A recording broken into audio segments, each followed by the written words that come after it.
Hey y'all, it's your girl Damsingh. I'm here in Playa del Carmen, Mexico, and it's time to catch up. The last time we got to sit and talk was at the very first Black Travel Talks live event, and it's been a couple years, so we're gonna talk about life, travel, and what things have looked like. Tune in, and I hope you guys enjoy. Hey everyone, welcome back to Black Travel Culture. We are here in another installment of our Black Travel Talk series, and we're here with a familiar face.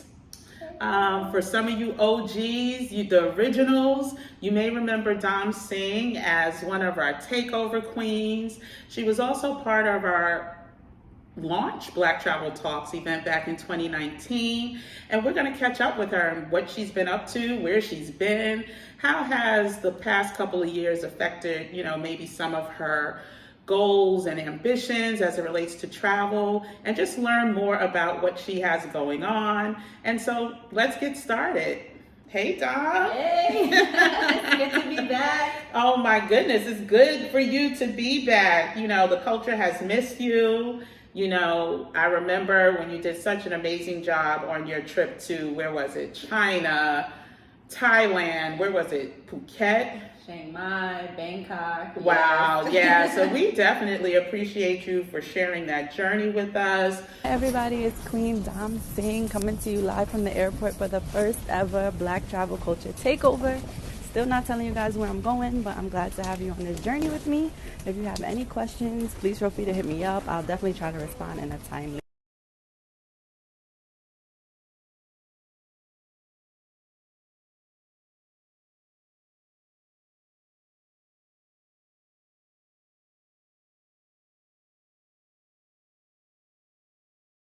Hi guys, so Phuket has been serving me straight views today. This is my view from the hotel right now. It's only day one, but I am loving it, and I can't wait to share with you guys everything that I did.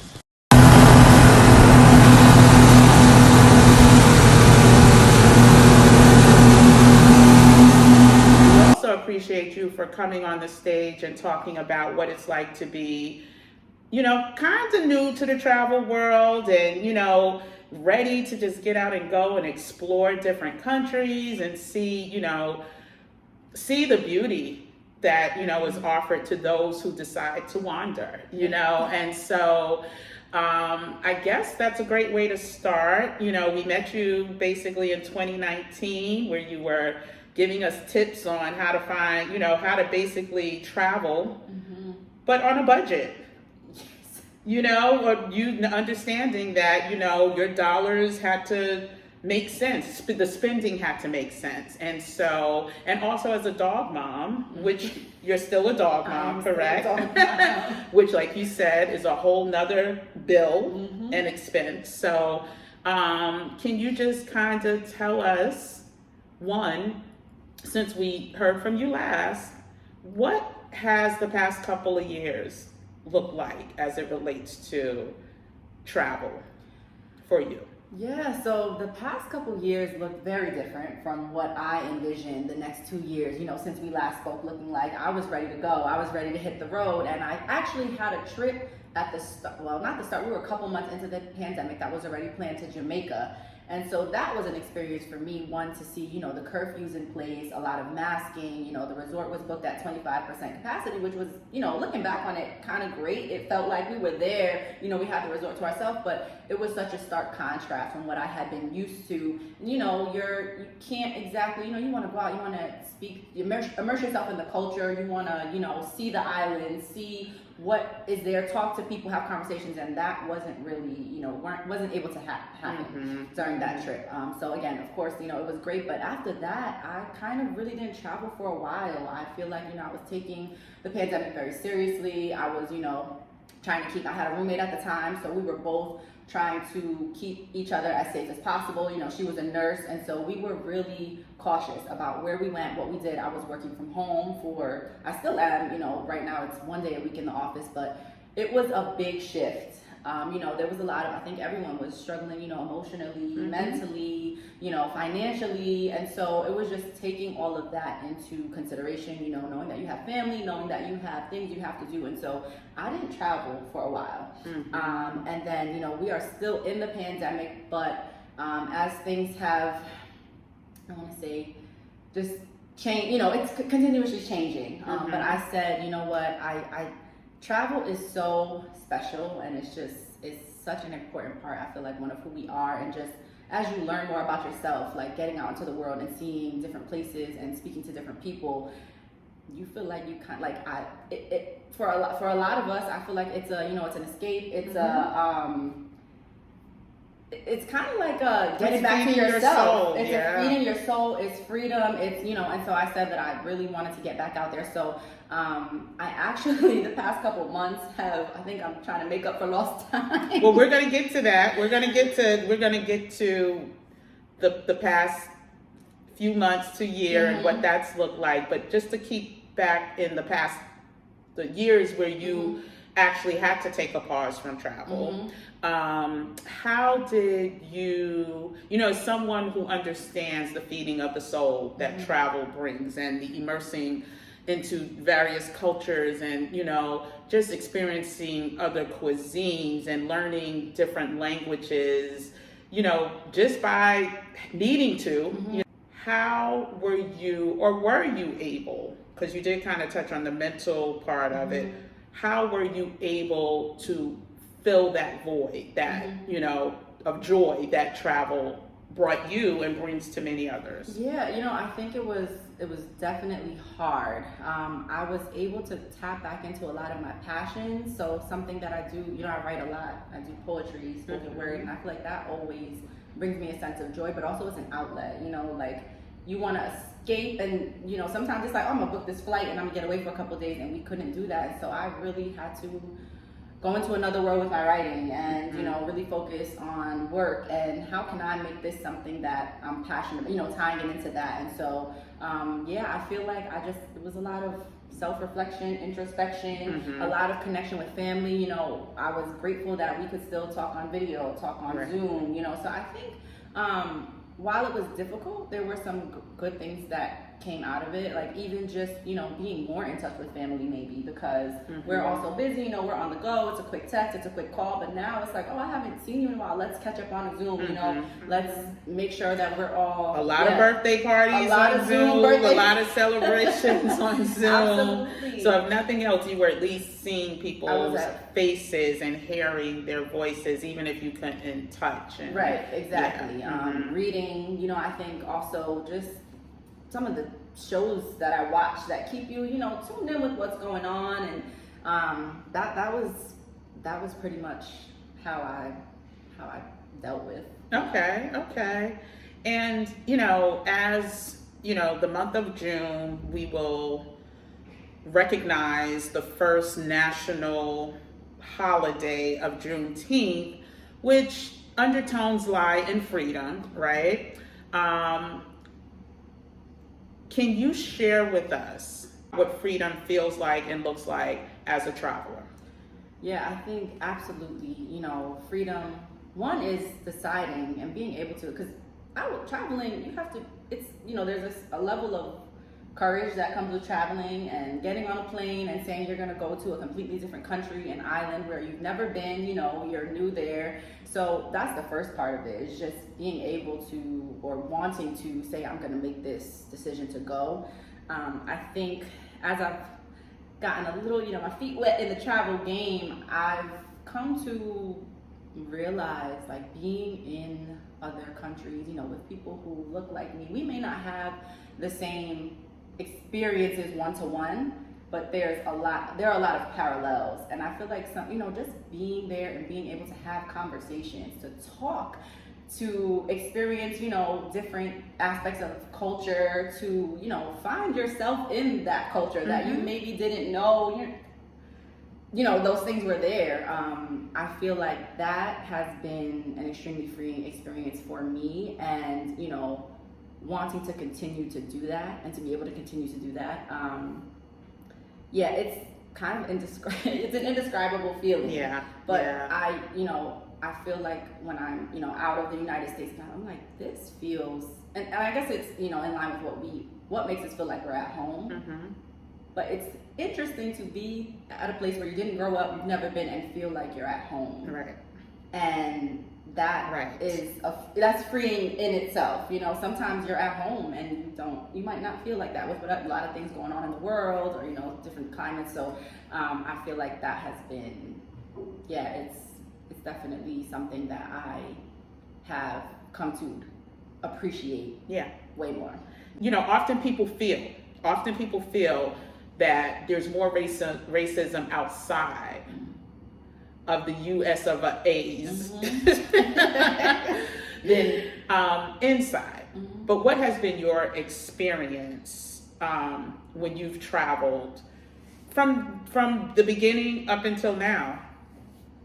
It has been so eye-opening. I feel like when I've gone to other countries, they're saying to me, welcome home. And we're not talking Africa. We are, you know, we'll get into, I think, some of them, but welcome home. You know, they empathize with me. They are watching our struggle, which we think, you know, sometimes you don't realize what the world is seeing. And, you know, they're watching our struggles. They see what's going on, and they are so happy to have us there.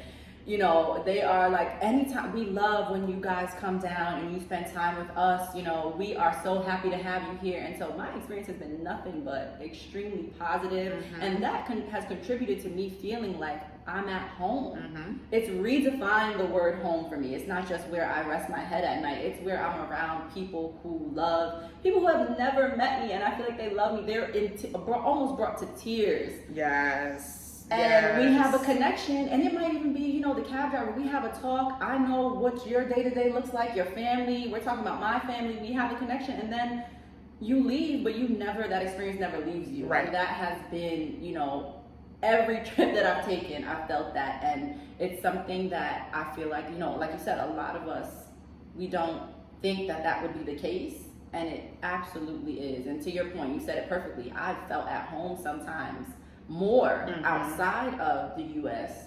Appreciate it. Appreciate it versus tolerate it. Yes. I love that. Yeah. Celebrate it. Yes. We don't know each other. Right. And we have this mutual respect, admiration, love, and it's genuine, it flows, and it leaves you, it really does leave you feeling like I'm recharged. I feel good. And then I'm home and I'm like missing, you know, I'm like, I miss y'all. I don't even know. Right. But you're my family, you know, and so it's been magical. Wonderful. Yeah. Magical. I love that.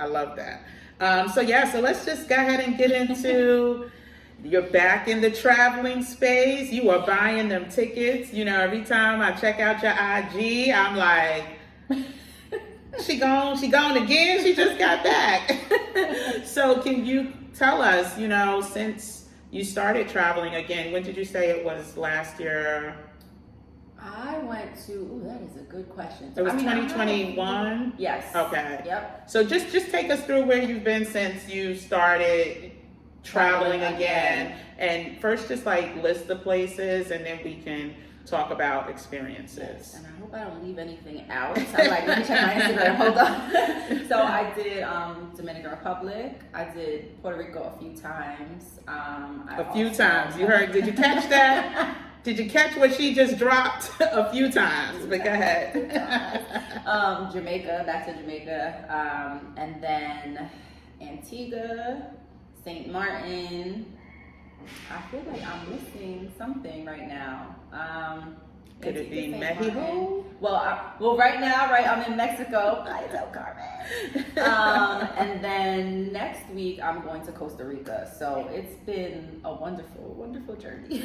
Listen, and she was the travel novice or newbie in 2019. You know, had traveled now, but, you know, was just really tapping into getting her feet wet, you know, as making it more of a part of her life than just, you know, a 2-day vacation once a year or something like that. So, okay, so let me see if I can remember the places that you just listed. Well, you said Antigua, but I believe, was it Antigua and Barbuda? Antigua and Barbuda, but we actually didn't get to see Barbuda because we were still recovering. So Okay. So, you know what? I'm not going to have you just list each place, but if you can talk about your experiences, the highlights of the places that you just just named? And it doesn't have to be in order, but if you could just talk about some of the highlights. Absolutely. While visiting. I think DR, I will say the people, I mean, I'm going to be honest, the people everywhere that's like my number one highlight, because I feel like, again, that is what makes you feel like this is where I need to be. Like, this is where I belong. So, now, what part of DR did you go to? Punta Cana. Yeah, it was actually for a wedding. My friend from a long time from college was getting married and invited everyone, and so that already was a family feel. Yes. But we just, we were able to go out on the water, experience, try some of the different foods of the island, and so that was amazing. And I'm a foodie, so the food is always up there for me. But I feel like, when we eat, that's another way of connecting with where we are. Absolutely. You have to be open to trying. Culture. It's part of the culture. It's part of the culture, and I feel like whenever I go, I'm always game to try. I'm like, I'll try probably anything once. I give it to. I'm like, well, what is the national dish? What do we, what do you eat? What do you enjoy? And so I always want to try those things. I want to say Antigua, my favorite part. Antigua is a small island, and we actually were really able to do an excursion from one end of the island to the other. We had lunch at one of the old, it was basically like where a sugar factory was. So we were able to kind of see that and get a little bit of the history. We went and did Stingrays City, and we're able to, so that was probably my number one. Stingrays, they have there's this stereotype associated with them, and they're, everyone is on edge. And so just learning about them, they're such graceful creatures.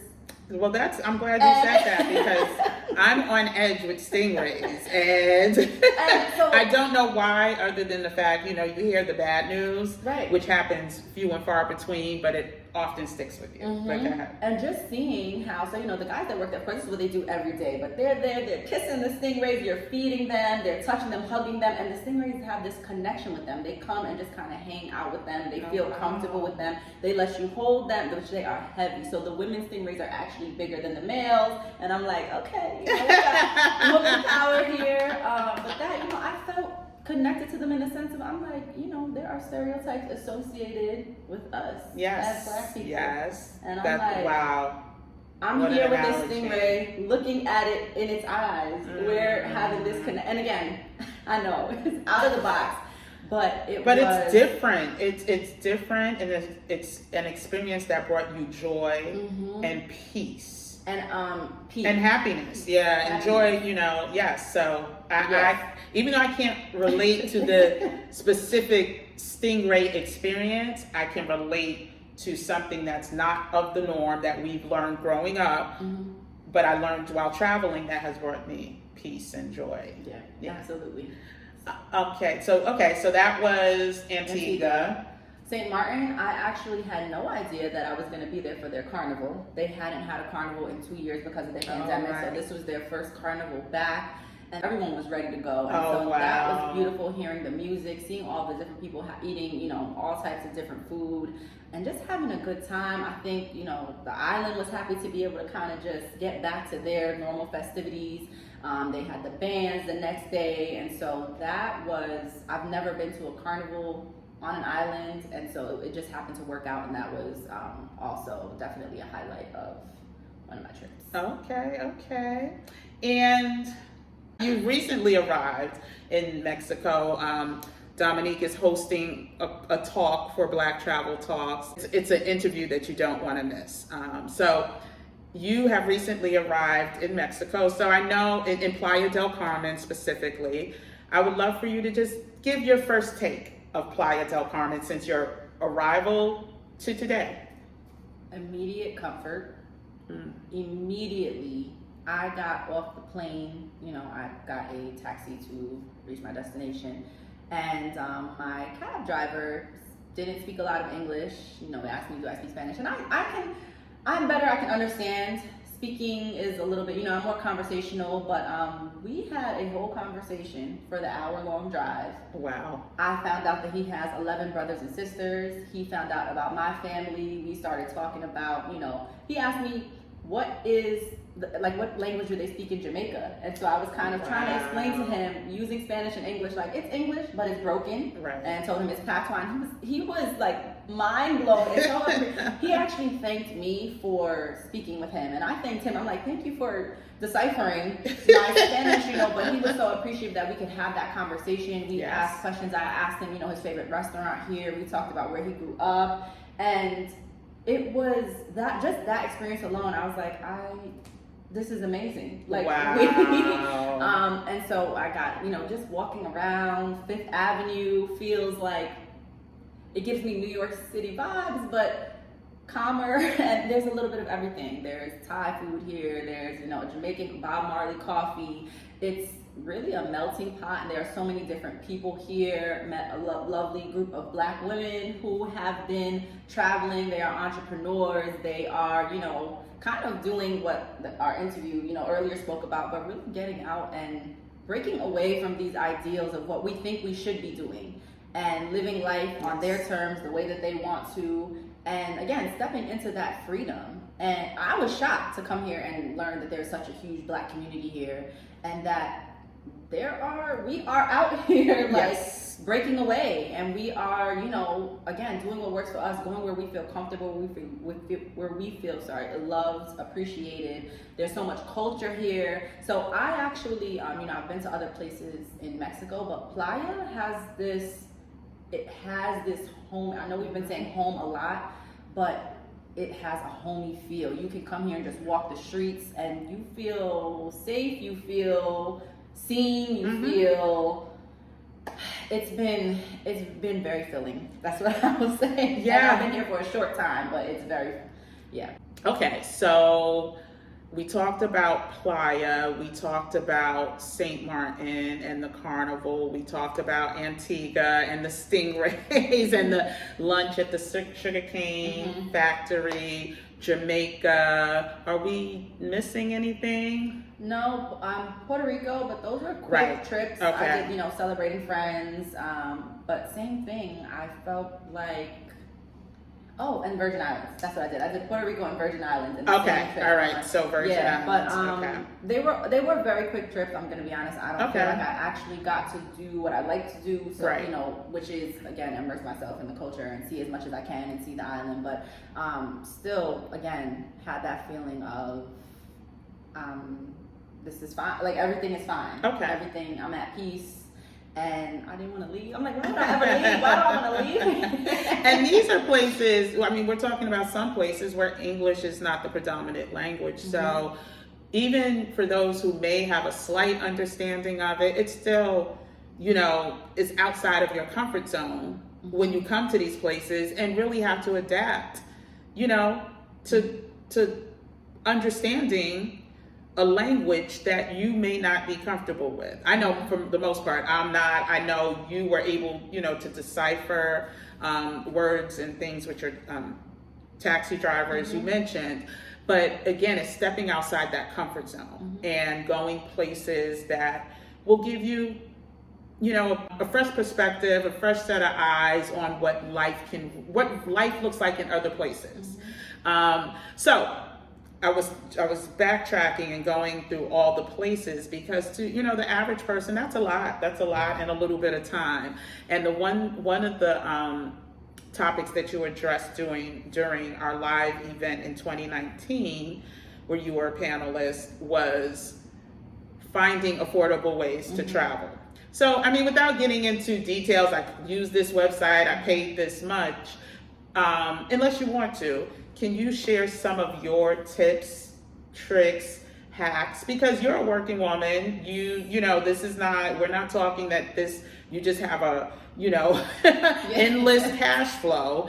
So you have to do things to make it happen. So can you just share on, you know, some of the trips to let people know that this too is possible? Now, we're not talking every month going someplace necessarily, but finding those opportunities and those deals to make it happen. Absolutely. I think it's a bit of, you know, one, it's having a thought about where I might want to go and keeping that in mind, and also having a budget in mind. So I can say, you know, I don't want to spend more than this. And that's not always how it works with travel, as we know. Or, you know, what I will say is I've become very in tune with a lot of tracking, a lot of flight tracking, a lot of, you know, what season.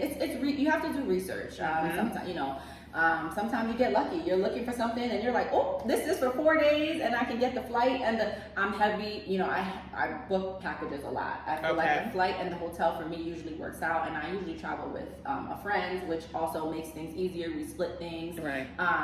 But I am constantly, you would think this is my second job. I'm always looking because it is something that I'm passionate about. And I think when you are passionate about it, you're interested in it, you're more likely to do the research. So you're doing the work to make it happen. You have to do the work. And that's what it is. I mean, you have to look, if it's something that you want to do, you look into it, you look what can work for you, you know, and when, you know, the prices change, they fluctuate depending on the time, the season. And so I am locked in, I get lots of alerts. I am on Google Flights, I have Hopper, I have, you know, I'm signed up for Scott's flights, I get those notifications.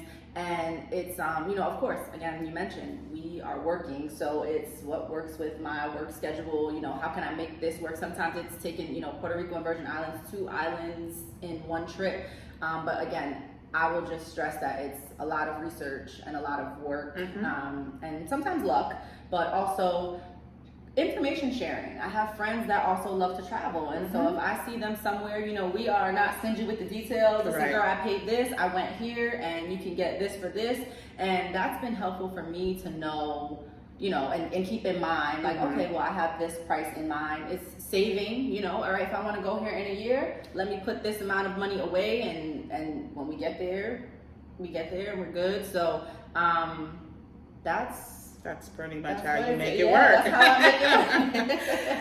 So I just want to add also, for anyone who's, you know, interested in travel, make sure you sign up for the rewards programs for airlines, hotels, wherever there's a reward program, sign up, because, and if you have credit cards that you use and can manage properly, let's add that. If you have credit cards that you can use, so like the big ones, the American Expresses, the Chases, the I love JetBlue. JetBlue cards, exactly. And Delta's under American Express. I believe JetBlue is under Barclays Bank or something. So look for those credit cards.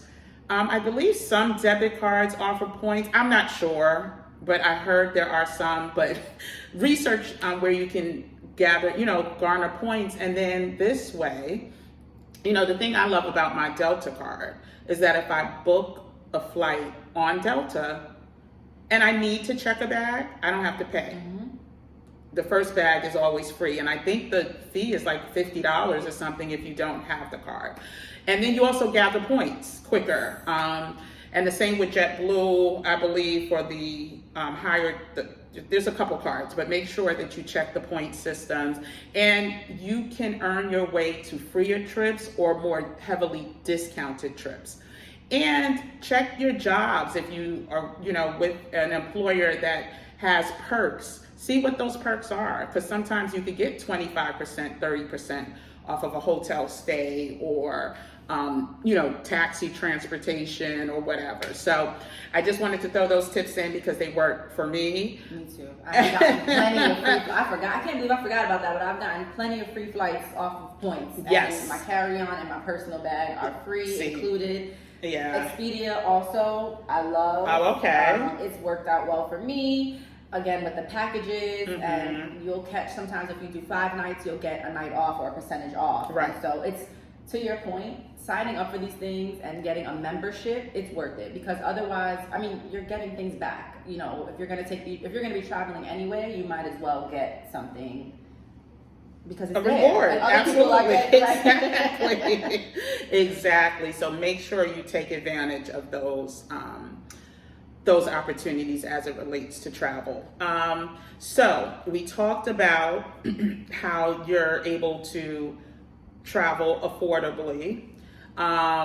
If there was 1 or 2 pieces of advice to people who have yet to take a trip, rather it's solo or with a group, because of the news, what would you say as far as safety is concerned during your trips? how people can overcome those type of fears, traveling to places outside of their comfort zone. I think, you have to do it to experience it. And I think once you experience, because we all have fears. You have fears about something until you experience it, right? And then you can assess like, okay, well, this is not for me, or what I think will happen, which has happened for me, is you will come and see for yourself. Only you can know how you feel about something, and I think you just have to. We talked about this, like traveling takes courage, it takes being brave, it takes wanting to make that leap, and when you do it, I think you'll realize that it'll be very rewarding. Of course, I'm a native New Yorker, so I feel like my head is always on swivel. Of course, be aware, have your guard up, and make sure that you are protecting yourself and anyone that you're traveling with. If you solo or if you're in a group, I feel like it's important to develop systems or things that, should something happen, of course, God forbid, we don't want to say that, but you have those things that prepare you. But I feel like the best way to do it is you just have to do it and, Yeah, and I think the takeaway from that is you are often in less danger. So not to say, like I said, that every place is as safe, but once you do the work, do your research, do the homework, you will often find out that, and check in with, like she said, communities of people that, have experience and find out their thoughts, because again, anyone who wants to come to Mexico, I highly recommend. They operate off of tourism, and as long as you're not here doing anything that you should not be doing, illegal, then the chances of you just having an amazing time and wanting to return are great. And so I guess finally,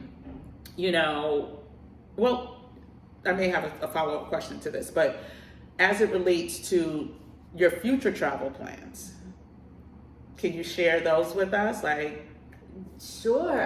There are so many places I want to get to. I've just created a list. I have a running list in my phone. I just said to myself that by the time I make 35, and I'm hoping before, I would like to see 20 countries.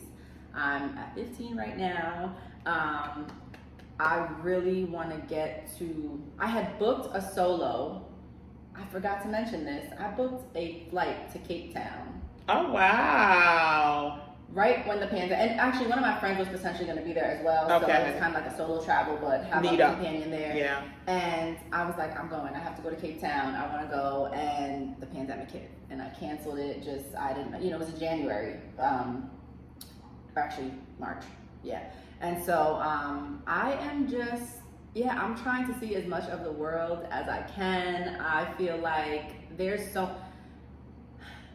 so much out there. And, So can you just ramble off or list some of the countries that you want to add to that list of, what did you say, 20 countries, in the next, how many years?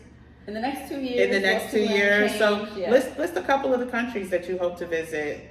Okay. Between now, you do have Costa Rica coming up. So what other countries would you like to see? Yes, definitely. I've been saying that I need to get to the continent of Africa, and I'm not sure. I would like to go to multiple countries, actually. Okay. Definitely Spain. I wanted to get to Greece, and then again, I think the pandemic, as we know, it continuously changes, and so kind of held that back. Greece, like Santorini, Mykonos, those are on my list. I would, so with that, really, I want to do a Euro tour. I feel like I need to make it to the UK. Okay. And then I haven't been to Bermuda, Aruba. There are still some islands that I want to get to. Wow, that's a list of, so I think you will hit those 20 countries in the next couple of years. And I can't wait to hear how that goes for you, because we will have you back. Matter of fact, we may have Dom come back with some takeovers when she, continues to explore this world, this vast world. And hopefully someone walks away from this understanding that this is doable. It's a life that there's no dress rehearsal, right? So we want to make the most of it while we're here. We want to experience the most. And can you share like also your social media with us so we can maybe see, you know, Yes. tap in, live vicariously through you? Absolutely. So I'm at dom.sing, S-I-N-G-H on Instagram, and that's normally where I post and save my stories and highlights, so you can definitely check them out. Check me out there. Oh. I mean, this has been listen, we've been chatting for a while now, and like I said, we may have her do a couple takeovers. I'm officially asking her right now. I haven't asked her yet, but hopefully she'll be able to do a couple takeovers. But we just want you guys to know here at Black Travel Culture that we can defy the stereotypes, we can defy the norms, we can explore this world either solo or with groups. We just have to do the work and put them to use. So Dominique, is there anything else you want to share? No, I just want to agree with you and say that there is so much love out there in the world. There are so many people that you have yet to meet. There are so many things you have yet to experience, and it's, you know, like you said, it's ours for the taking. It's there for us. So take that leap of faith. Do it. Go. And this is someone who 3 years ago was really just getting her feet wet in travel. And so here we are 3 years later through a pandemic. The passion is still there, and she's putting her research into action. And so we thank you for tuning in. We hope to enlighten, inform, and inspire anyone who wants to travel to be able to do so, and also live a life of freedom. This is what freedom looks like, y'all. This is what freedom looks like. This is the real definition of freedom, and we want you to be part of that. So thank you for tuning in. Thank you so much, Dominique, for this wonderful interview. You have been a blessing to the community, and we look forward to seeing you and watching you flourish in this space. Thank you so much. I Thank look forward you. to being back and remaining a member of the Black Travel Culture community. Until next time, y'all.